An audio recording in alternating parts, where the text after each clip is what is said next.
Just remember, FPL is tough, but you are tougher.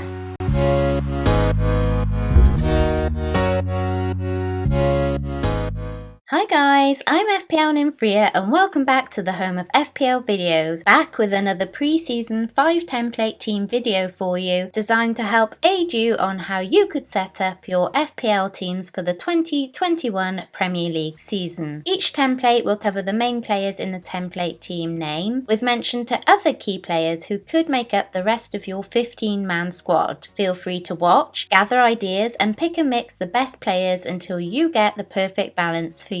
Oh, and please don't forget to like, share and subscribe for more FPL content and entertainment. First up is a Fantastic Four draft. This is effectively putting all your eggs in the upfront basket by investing the majority of your cash in your 3 forwards and 1 premium midfielder. So, with City blanking in the first game of the season and therefore Aguero proving too difficult to bench at 10.5 million, the first Fantastic Four player to make it in is Sir Harry Kane. His sea of green fixtures, only facing one of the top 6 in the first 8 games, makes him an interesting prospect. We'll have to keep an eye on this self-isolating flag that he currently has, and he has such a busy schedule outside of the Premier League during the start of this season that he's a difficult one to predict. That said, he managed 7 goals in Project Restart, and it isn't August, so that's always a big plus for Harry. At his price, he's an easy switch to an Aguero when back, or any other forward to free up funds. Sitting next to Harry is the new man at Chelsea, Werner, currently the most owned forward in the game this pre-season. His tasty price tag of 9.5 million has managers willing to take the punt. I've talked at length on his goals and assists of last season in my previous video, so do go check that out if you want to know more about them. At 9.5 million and facing only one of the top 6 in the first 5 fixtures, he's an interesting prospect for the Fantastic Four and can be moved on to any forward aside from the 3 above him in price should it not work out for you. Next up, and completing the Fantastic Four front line, is our Golden Boot winner of last season, Jamie Vardy, topping the points for forwards with 210 FPL points consisting of 23 goals and 7 assists. Project Restart was also decent for Vardy with 4 goals and 1 assist, and with only Man City of the tough teams to face in the first 5 game weeks, he's a worthy member of the Fantastic Four and could be worth his 10 million ticket price to the Vardy party. Last but not least, and completing our Fantastic Four, is our premium midfielder spot. With Aubameyang being reclassified as a midfielder, you can decide who takes this 12 million spot between Salah, Aubameyang and Mane yourself. I plumped for Salah just based on his better run of long-term fixtures and his 19 goals and 10 assists to Mane's 18 goals and 10 assists of last season, though Aubameyang's 22 goals and 5 assists are tough to ignore. The good thing about having them all the same price is that it shouldn't be too difficult to move between them based on form. The rest of this team shows how you can go big on these 4 players and surprisingly this season still afford some decent players around them. As you'll see in many of these templates, I have Mitchell as a 4 million defender option. This is in light of Ferguson's recent injury. There's a strong indication that Mitchell will fill in for PVA whilst he's out injured. But of course there's no guarantees in football, so as these teams are templates, you may wish to keep a close eye on this and edit this player spot accordingly. This is also the case for the injured Pulisic. He's in as a placeholder at 8.5 million, but that spot allows you to see that you can still place in a mid-premium next to Salah, maybe the likes of a Greenwood in Gameweek 2, and this template still allows for Trent in defence. So that's the Fab 4, taking up nearly half of your budget, but in an unusual twist this season, still being able to have a decent looking team when all said is done. I filled the best of the rest with cheap budget previous season performers, promoted hopefuls and players with good fixtures. These can be tweaked to your liking though. This is the Park the Bus draft. As you can see, it does exactly what it says on the tin. Going strong in defence at the start of the season can be favourable for some, as teams tend to play more cautiously starting out, and so clean sheets can be more plentiful. This template focuses solely on playing 5-4-1 or 5-3-2 for that reason. Your defence should consist of as many need defenders who can cover as many attacking returns and bonus points as possible though, because if any of these teams concede, the defenders lose their clean sheets and with it their best chance of them getting big points. That is unless they can grab you something from their attacking potential. Alisson has currently been placed in this premium goalkeeper spot currently, mainly because Pope, our highest scoring FPL goalkeeper with 170 points of last season, looks likely to miss the first game week. Edison was also considered here, but ruled out for the same reason. Alisson made 58 saves last season and could have more if not for his calf injury that kept him out between game weeks 2 and 8. Chelsea and Arsenal in game weeks 2 and 3 could be a stick in the mud, but with goalkeepers, remember to focus not only on the clean sheets, but also where they can make their save points. At 6 million, the highest price for a goalkeeper in the game at the start of this season, Alisson is here to show you can have any keeper of your choosing in this spot. Going big at the back equals Liverpool defenders. Trent was the top scoring defender with 210 points last season in 3,173 minutes played. A large chunk of these points coming from his 15 assists and 14 clean sheets. Staying with Liverpool, we have the second best scoring defender of last season in Robertson, with his 2 goals and 12 assists and 13 clean sheets in 3,111 minutes. With Robbo weighing in at 7 million and Trent 0.5 million more, it could seem like a lot to pay. You are paying for defenders with midfielder points, remember, and when you look at it that way, it's not so daunting. Taking 3 in defence from Liverpool could be a tad tricky, not only because if they concede, that's 3 clean sheets gone, but also means you can have no official attacking players for Liverpool. So if you want Salah or Mane, bear this in mind. Moving on from Liverpool, we turn to Doherty, our 4th best defender in the game last season with 167 points, from 4 goals, 8 assists and 12 clean sheets. Wolves look to have a tough start to the season, but at 6 million, like the Liverpool men, you are paying for attacking threat. His fixtures take a great turn from game week 3 onwards, where you'll imagine he'll rack up some decent points. Aurier has taken my 4th defender spot, mostly due to his good fixtures. He did get a goal and 7 assists last season, with one of those assists and 4 clean sheets coming in Project Restart. So if we're ticking the attack and fixture boxes, he has it at 5.5 million, although word of caution, Spurs defence can be iffy at best. Lastly is Digne. Like Aurier, Everton have a kind start to the season, albeit they face each other in the opening fixtures, which isn't ideal. Digne can be a bit hit and miss, but his love of getting forward draws us FPL managers to him. He got 8 assists last season and at 6 million could be your last premium defender if going heavy in defence. Going big at the back doesn't seem to be too detrimental to your team, with you still being able to afford the most expensive midfielders in the game in Aubameyang, Salah or Mane. This setup also allows for a decent playing bench. If going big at the back was too daunting for you, and it is a required taste, let's be honest, dropping Alisson to a 5 mil keeper and dropping one of your expensive defenders down to bench fodder will allow you to up Stevens or Soucek for a 4-4-2 formation. My next template is the midfield mountain team. Given midfielders are a large source of FPL points most seasons, putting a large chunk of your cash in the midfield could prove a popular setup this season, especially given the switch in pricing. This midfield is looking a little different to how it may have done if City and United weren't facing a blank in game week 1. Let's have a look at how we could navigate that with a strong midfield. Salah is covered in my Fab 4 draft, so there's really not much more to say on him. You're either on board or you're not. He's owned by 32.9% of managers already, and that number is sure to rise as we get closer to the start of the season. He's also a great player to downgrade from should it prove more lucrative to go without. Next we have Aubameyang. If he'd have been a midfielder last season, he'd be rivaling Mane and possibly Salah for points. With Fulham and West Ham at first, he's a great way to cover a premium midfield spot and can be moved on to Bruno Fernandes or KDB in game week 3 when his fixtures become more sporadic. Moving on to Son